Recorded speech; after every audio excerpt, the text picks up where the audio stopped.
이 시간 오늘 우리에게 주신 하나님의 말씀 함께 나누겠습니다. 오늘 나눌 하나님의 말씀은 민수기서 28장 1절에서 8절의 말씀입니다. 먼저 함께 읽겠습니다. 여호와께서 모세에게 말씀하여 이르시되 이스라엘 자손에게 명령하여 그들에게 이르라. 내 헌물, 내 음식인 화제물, 내 향기로운 것은 너희가 그 정한 시기에 삼가 내게 바칠지니라. 또 그들에게 이르라. 너희가 여호와께 드릴 화제는 이러하니 1년 되고 흠 없는 숫 양을 매일 2마리씩 상번제로 드리되 어린 양 1마리는 아침에 드리고 어린 양 1마리는 해 질 때에 드릴 것이요. 또 고운 가루 10분의 1 에바에 빻아낸 기름 4분의 1 흰을 섞어서 소제로 드릴 것이니 이는 시내산에서 정한 상번제로서 여호와께 드리는 향기로운 화제며 또 그 전제는 어린 양 1마리에 4분의 1 흰을 드리되 거룩한 곳에서 여호와께 독주의 전제를 부어 드릴 것이며 해질 때에는 두 번째 어린 양을 드리되 아침에 드린 소제와 전제와 같이 여호와께 향기로운 화제로 드릴 것이니라. 아멘. 오늘 주실 말씀을 기대하면서 잠시 기도드리겠습니다. 사랑과 은혜가 충만하신 아버지 하나님, 말씀하여 주시옵소서. 주님의 음성을 우리 마음밭에 새기기를 원합니다. 주님의 말씀이 우리의 삶 가운데 30배, 60배, 100배의 결실을 맺을 수 있도록 주여 축복하여 주시옵소서. 이 시간을 온전히 주님께 의지합니다. 예수님의 이름으로 기도드렸사옵나이다. 아멘. 요즘 주변에 보면 나다움이라는 단어를 종종 듣게 됩니다. 많이 사용하는 것 같아요. 특히 젊은 세대를 중심으로 해서 타인의 시선을 의식하거나 사회적 통념에 사로잡힌 결정을 하는 것이 아니라 나답게 사는 것이 중요하다는 것을 깨닫고 나다움을 찾아서 나다움에 맞는 취미 또 직업을 찾고 미래를 이제 선택한다고 합니다. 어쩌면 모든 젊은 사람들이 이제 말하고 있는 MBTI도 이런 사회적 분위기 속에서 열풍으로 이어져 가는 것은 아닌가 생각해 봅니다. 나의 성격 유형을 제대로 찾아내서 나의 성격을 당당하게 말하고, 옛날에는 내성적인 성격, 나는 내성적이야 이런 말도 잘 못했거든요. 그리고 그러한 성격에 맞는 사람들과 교류하면서 성격에 적합한 직업을 찾는 것이죠. 그렇다면 여러분, 나다움이란 무엇일까요? 나답게 일한다는 것이라는 책을 지은 최명화 씨는 나다움이란 이렇게 이야기합니다. 나다움이란 주도권을 자기에게 돌리는 작업이다. 주도권을 자기에게 돌리는 작업이다. 이렇게 정의를 합니다.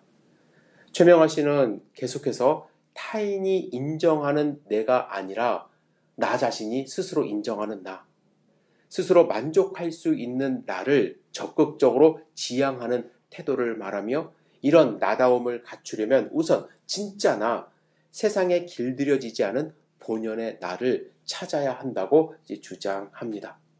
여러분 스스로 생각해 보세요. 나다움이 무엇인가? 나는 어떤 사람인가? 나다움을 여러분들 찾으셨는지요? 사실 저는 나다움이라는 이 말이 이렇게 막 와닿지는 않아요. 좀 생소합니다. 과연 나는 나다운 삶을 살고 있는가? 그렇게 살아왔는가? 제 과거를 돌아보면 저는 어릴 때 나보다는 남을 먼저 생각하는 환경 속에서 살았던 것 같습니다. 부모님은 주변 그 당시에는 대부분이 그런 말을 많이 들었기 때문에 늘 저도 누군가와 비교를 이제 당했던 것 같아요.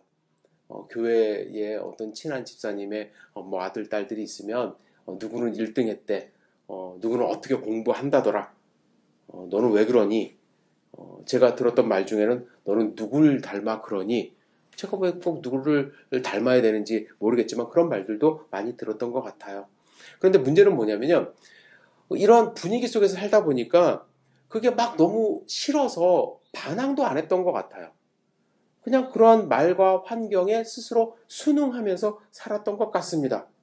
미래를 생각할 때 내가 잘할 수 있는 것, 내가 원하는 것을 먼저 생각하기보다는 학교 성적에 내 자신을 맞춰서 미래를 생각하고 주변 사람들이 어떻게 생각할지를 먼저 생각하며 학창시절을 보냈던 것 같습니다. 물론 하나님을 만나고 좀 달라졌죠. 하나님의 소명을 받아서 이것이 나다움이라는 확신으로 살아가지만 이 나다움을 어릴 때부터 좀 미리 좀 알고 또 발견했었더라면 이라는 아쉬움이 많이 남습니다. 여러분은 나다움을 발견하셨는지요?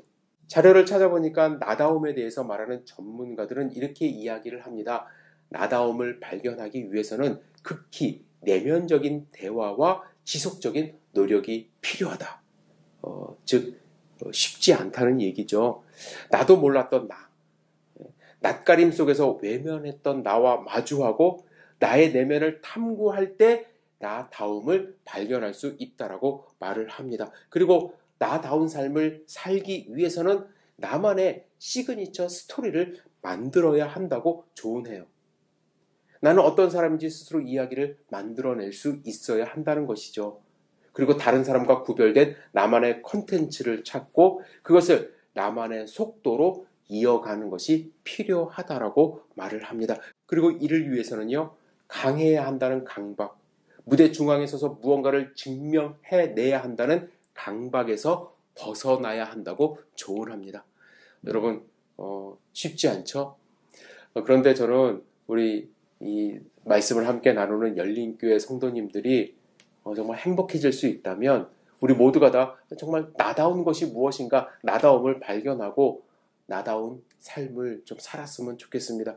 타인의 삶이 아니라 타인이 정해준 목적이 아니라 환경에 지배된 삶이 아니라 이 환경을 극복하고 다른 사람과 차별된 나만의 미래를 꿈꾸며 여러분들이 행복한 삶을 살기를 원합니다. 하지만 제가 목사로서 여러분들에게 한 가지 분명히 드리고 싶은 말씀이 있습니다. 이 나다움을 발견하는 것은 좋은데 이 나다움을 발견할 때 가장 중요한 것 한 가지 여러분들 빼먹으면 안 되는 거예요. 여러분들의 성격, 성향, 좋은 것, 싫은 것, 하고 싶은 것, 하기 싫은 것, 이 모든 것을 발견하는 것도 여러분들 중요하지만 나만의 스토리 만드는 것 중요하지만 먼저 선행되어야 할 한 가지가 있다고 저는 확신하는데 여러분들의 출발점은 분명히 알아야 한다는 거예요. 만약 우리가 어디서 출발했는지 모른다면 어디로 향해 가는지 정확한 목표를 설정할 수가 없습니다. 여러분, 우리의 출발점은 어디입니까? 하나님입니다. 하나님이에요. 하나님이 우리를 창조하셨다라는 거예요. 하나님이 우리를 창조하셨다는 것을 믿지 않고 나다움을 발견한다는 것은 잘못된 나다움일 수밖에 없습니다. 하나님이 나를 창조하셨다는 것을 믿는 것과 믿지 않는 것, 진짜 나를 발견하는 것과 가짜 나를 발견하면서 진짜라고 착각하며 사는 아주 중요한 갈림길이라고 저는 확신합니다. 여러분, 우리가 하나님의 창조를 믿을 때, 내가 하나님의 창조물이라는, 피조물이라는 사실을 믿을 때 어떤 일이 벌어지나요? 무엇보다도 첫 번째, 여러분, 나는 특별하다는 자아상을 갖게 됩니다. 특별하다는 것은 다른 피조물과 비교의 대상이 될 수 없다라는 이야기예요. 여러분 다 잘 아시는 모나리자, 루브르 박물관에 있는 모나리자라는 작품이 있죠. 그 앞에는 늘 사람들이 이제 북적입니다. 그런 대가의 작품, 여러분들 다른 화가의 작품과 단순 비교하지 않습니다. 잘 그려서 못 그려서 그렇게 이야기하지 않아요.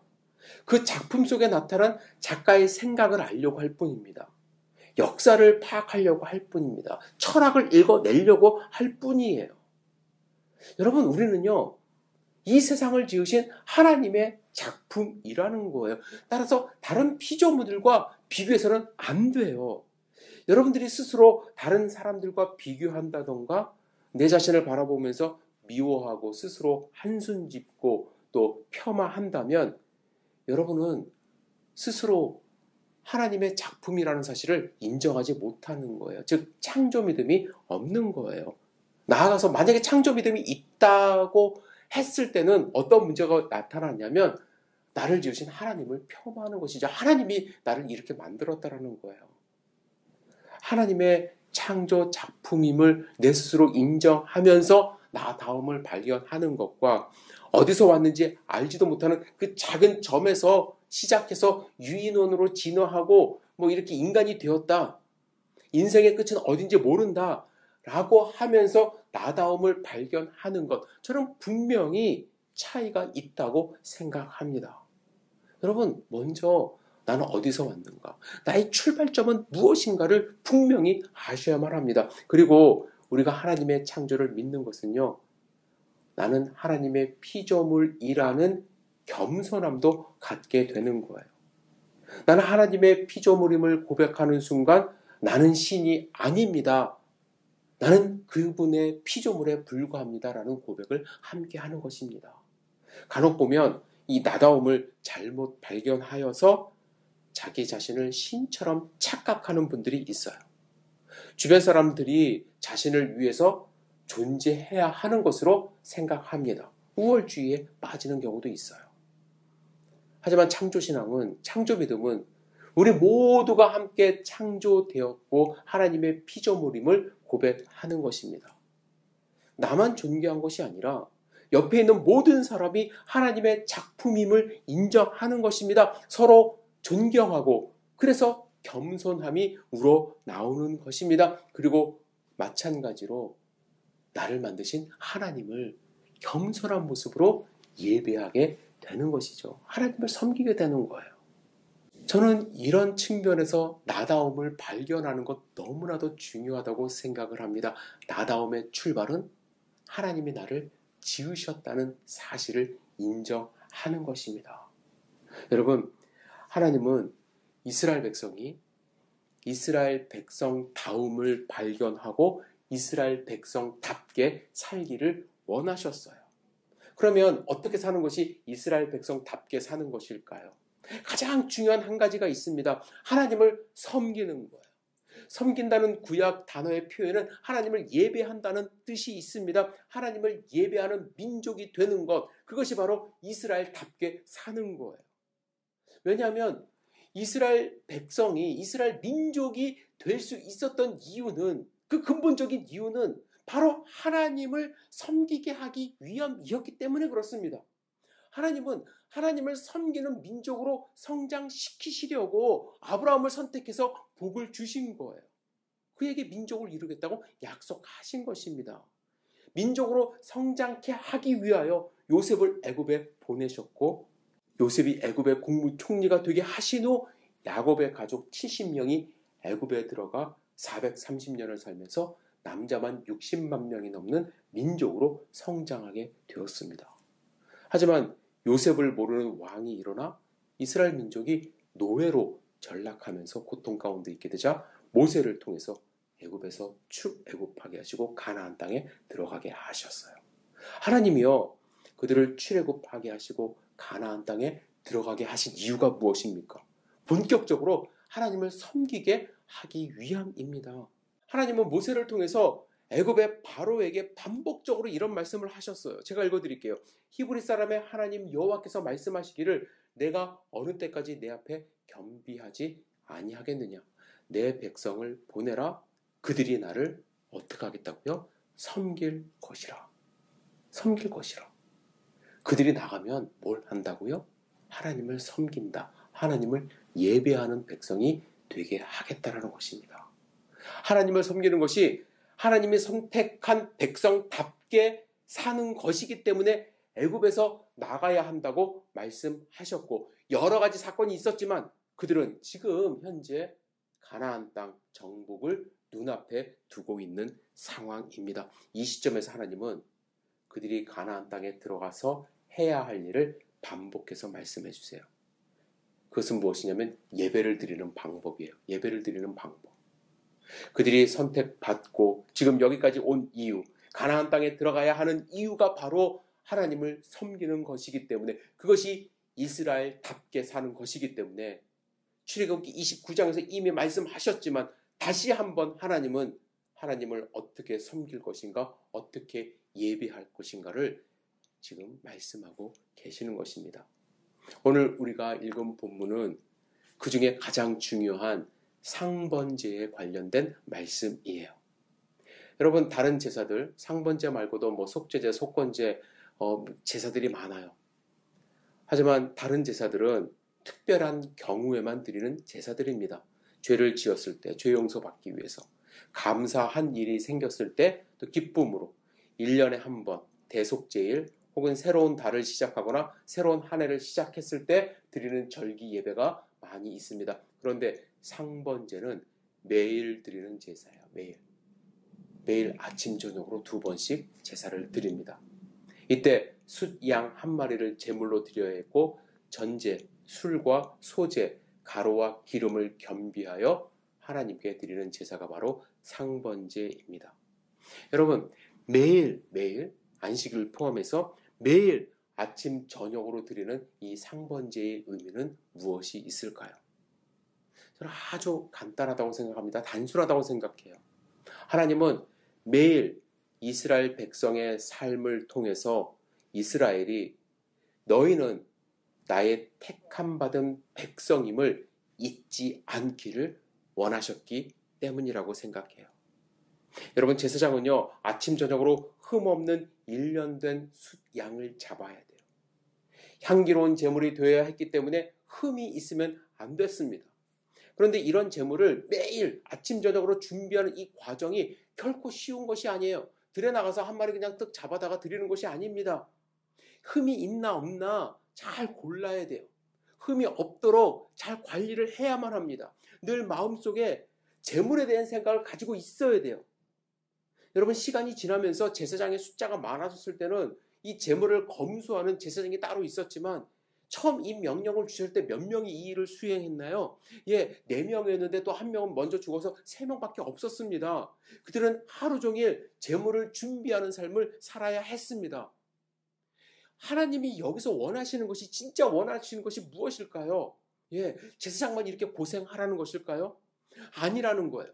이스라엘 온 백성이 함께 상번제를 드리는 마음으로 일상생활을 살면서 아침 저녁에 피어오르는 연기를 바라보면서 하나님이 우리를 선택하셨고 하나님이 지금 우리와 함께 하심을 단 하루도, 단 한순간도 잊지 않기를 원하셨기 때문에 상번제를 드리라고 말씀하신 거예요.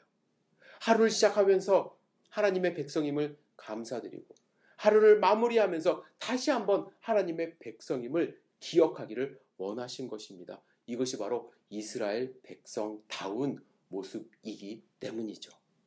어떤 직업을 갖고 어떤 성격을 갖고 어떤 미래를 꿈꾸고 이 모든 것 중요하지만 그것보다 먼저 중요한 것은, 더 중요한 것은 나다움은, 이스라엘 백성다움은, 여러분다움은 하나님이 선택하신 하나님의 백성으로 사는 것이기 때문에 하나님은 상번제를 먼저 말씀하십니다. 여러분, 이스라엘 백성이 이 사실을 이제 잃어갔어요. 하나님을 매일 생각하지 않았어요. 하나님의 백성임을 망각했습니다. 어떤 현상이 벌어졌을까요? 이방신을 쫓아갔어요. 하나님의 백성임을 잃었을 때, 생각하지 않았을 때 그들은 스스로 이방신의 백성이 되었습니다. 그래서 결국 하나님이 진노하셔서 북이스라엘 백성들, 하나님을 잊는 백성이 되었기 때문에 이스라엘 백성답지 않잖아요. 존재 이유가 없잖아요. 역사 속으로 사라지게 됩니다. 여러분, 우리도 마찬가지예요. 우리의 나다움, 여러분의 나다움은 하나님이 나를 창조하셨고 하나님이 여러분과 저를 선택하셨다는 믿음에서 출발해야 하는 것입니다. 이것이 우리의 출발점이에요. 우리의 성격 잘 아는 것 중요합니다. 저는 여러분들 성격 스스로 잘 파악하셨으면 좋겠어요.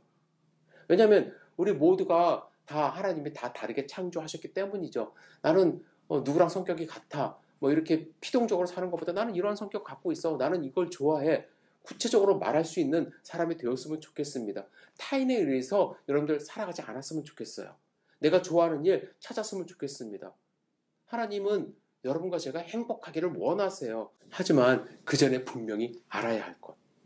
우리는요, 하나님의 예정하심으로 하나님의 선택을 받은 하나님의 백성, 하나님의 자녀라는 사실을 먼저 아는 것입니다. 그것이 나다움이기 때문에 그렇습니다. 우리도 이 사실을 잊지 않고 살아가야만 합니다. 나다움을 발견하는 것 좋습니다. 그런데 나다움만 너무 부각이 되어서 주변에 보면 이 기본적인 것을 알려고 하지도 않은 채 내 욕망을 채우려고 하는 나다움을 주장하는 경우가 많이 있어요. 여러분, 다시 한번 부탁드려요. 우리는 하나님의 백성이에요. 우리는 하나님의 자녀입니다. 이 사실을 절대로 잊지 마시기를 주님의 이름으로 축복합니다. 그러면 어떻게 잊지 않고 살아갈 수 있을까? 여러분, 우리의 삶에서도요, 이 상번제를 일상화해야 합니다. 우리는 더 이상 예수님이 십자가에 달려 죽으신 이후에 제사를 드릴 필요 없죠. 영단번의 제사 예수님이 드리셨어요. 자기 몸을 가지고 당신의 몸을 하나님께 드리심으로써 우리를 대신해서 제사 이제 끝내셨어요. 하지만 여러분, 우리는요, 하나님께 하루에 두 번이 아니라 수시로 하나님께 나아가 예배할 수 있게 되었습니다. 휘장이 갈라졌어요.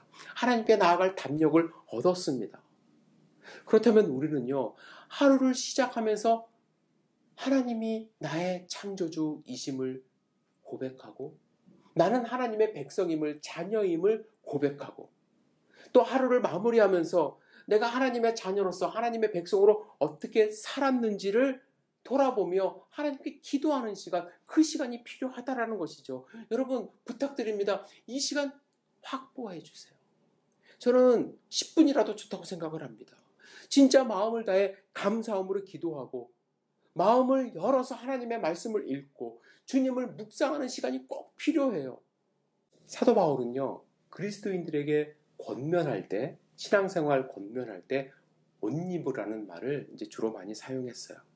로마서 8장 14절, 오직 주 예수 그리스도로 옷 입고 정력을 위하여 육신의 일을 도모하지 말라. 골로새 3장 12절, 그러므로 너희는 하나님이 택하사 거룩하고 사랑받는 자처럼 긍휼과 자비와 겸손과 온유와 오래 참음을 옷 입고. 에베소 6장 12절, 마귀의 관계를 능히 대적하기 위하여 하나님의 전신갑주를 입으라. 바울은 왜 이렇게 입으라고 주장을 했을까? 옷 입으라는 표현을 했을까? 여러분, 옷은요, 신분을 나타내는, 신분을 상징하는 그러한 역할을 합니다. 그리스도인들은 먼저 그리스도인의 신분에 맞는 옷을 입어야 해요. 그리고 이 옷이 주는 의미는 뭐냐면 선택이라는 거예요. 우리는 아침에 일어나서 옷을 선택합니다. 잠옷을 입고 그냥 다니질 않아요. 그리고 옷을 관리해야만 합니다. 옷을 벗을 때 옷 상태를 점검합니다. 하루 종일 밖에서 일하고 돌아왔으면 옷을 갈아입습니다. 옷이 더러워지면 빨래를 해야 하죠. 여러분, 똑같은 옷, 물론 그럴 수도 있지만 365일 더러워진 옷 그대로 입지 않습니다. 그죠? 매일 옷을 갈아입듯이, 옷을 관리하듯이, 밥을 먹었을 때 혹시 음식물이 떨어지지 않았을까 내 옷을 바라보듯이 우리는 이 상번제를 드리며 매일 아침 저녁으로 나는 누구인가, 나다움은 무엇인가, 나는 어떻게 살아야 하는가 스스로 점검해야 한다는 의미가 있는 것입니다. 여러분은 하나님의 자녀입니다. 우리는 하나님의 백성입니다.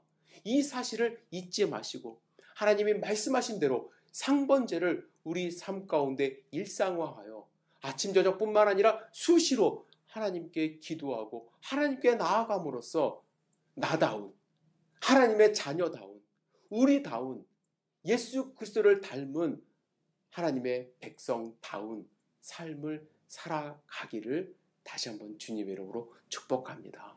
여러분, 여러분답게 사세요. 하나님의 자녀답게 사시기를 부탁드립니다. 기도하겠습니다.